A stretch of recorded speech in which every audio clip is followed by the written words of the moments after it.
Korea is issuing a new threat to the U.S., warning of a, quote, super mighty preemptive strike. This comes after Secretary of State Rex Tillerson said the White House was looking to put more pressure on the regime. This is a constantly developing story minute by minute. What is the latest? You're right, Shannon. There seems to be a lot of back and forth at the moment as the U.S. and their allies consistently say that the North Korean regime must change its ways. The regime continues to threaten these attacks. And as you say today, they have threatened a super mighty preemptive strike, saying that they could immediately wipe out U.S. forces in South Korea and also strike the U.S. mainland, reducing them to ashes. Their provocations now seem to be ratcheting up. But Secretary Tillerson, his response was as measured as ever. We're reviewing all the status of North Korea, both in terms of state sponsorship of terrorism, as well as all the other ways in which we can bring pressure to bear on the regime in Pyongyang. So no let up from North Korea, but continued pressure from the administration to try and solve this awful solution, this awful problem. Shannon? Okay, so China, obviously, Benjamin, a key player here. The president's talked a lot about our growing role with them, his chemistry with their top leader.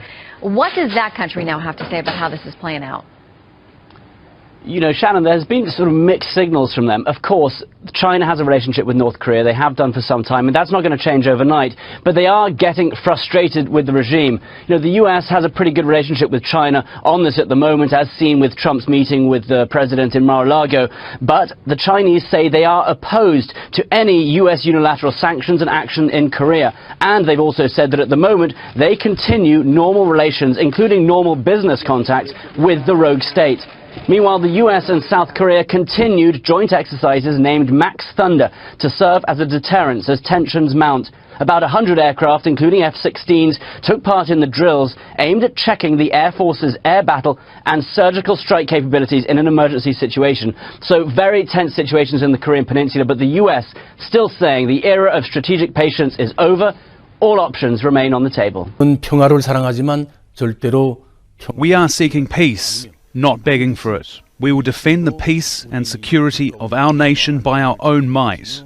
Our army is at a state of maximum alert to respond to the US military build-up. If we notice any sign of assault on our sovereignty, our army will launch merciless military strikes against the US aggressors wherever they may exist, from the remote US lands to the US military bases in the Korean Peninsula, like those of Japan and elsewhere. The recent US maneuvers and the previous ones, which the US keeps saying are annual defensive routines, have revealed the hostile intentions of the US. Those moments fall within the scenario of preemptive strikes that are directly targeting our Supreme Command and strategic positions, like our missile and nuclear capabilities. The new Trump administration should look to the world with open eyes. The time of dictating orders by brandishing the US military might has gone. If those businessmen in power in the US thought they could intimidate us with military or sanction threats, as the Obama administration used to do and failed, they will soon find out such threats are useless. Unless the US abandons its hostile policies against North Korea, there will be no chance for any future bilateral meetings at any level. It is a prerequisite that Washington gives up those antagonistic policies against us. The six-party talks aimed at making the Korean Peninsula free of nuclear weapons were throttled at birth. They no longer exist. The nuclear weapon in our possession is not an illusion. It is not a commodity that can be traded for American dollars, nor is it for sale. So it cannot be put on the negotiating table with the aim of taking it away from us. The United States of America will always seek peace, but under President Trump, the shield stands guard and the sword stands ready. Rest assured, under President Trump's leadership, the United States will continue to protect our people and our allies, and to strengthen the bonds between us today, tomorrow, and every day that follows. History will attest, the soldier does not bear the sword in vain. And those who would challenge our resolve or our readiness should know we will defeat any attack and meet any use of conventional or nuclear weapons with an overwhelming and effective American response. Part of the response to the increase in provocation from Pyongyang was supposed to be the deployment of another US carrier and its supporting ships. Just over a week ago, the US government implied that the ships were on their way to the Korean peninsula. We are sending an armada, very powerful. We have submarines, very powerful, far more powerful than the aircraft carrier, that I can tell you.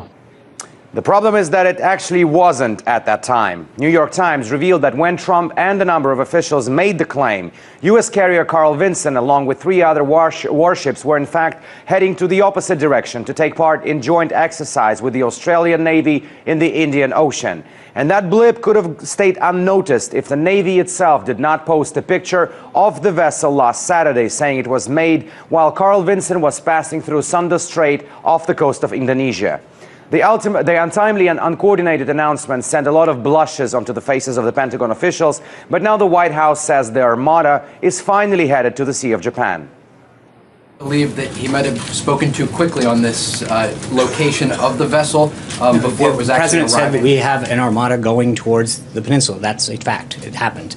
It is happening, rather. It was announced that it was going. It will be there. We were asked simply a question on that. I think all other questions should be asked of the Department of Defense. But in Pyongyang, the propaganda continues. State television aired footage of a musical performance to mark the birthday of the late founding father Kim Il-sung. His grandson and the current leader of North Korea, Kim Jong attended the show. It ended with mock footage of missiles flying over the Pacific, striking the United States and engulfing it in flames. Meanwhile, an amateur video footage filmed in the Russian Far East went viral online, showing redeployment of Russian troops onto the border with North Korea. The Kremlin said through its spokesperson Dmitry Peskov on Monday that only a coordinated international effort would be the right way to solve the Korean crisis peacefully, noting at the same time that Moscow was highly concerned with what was happening on the Russian Far Eastern border.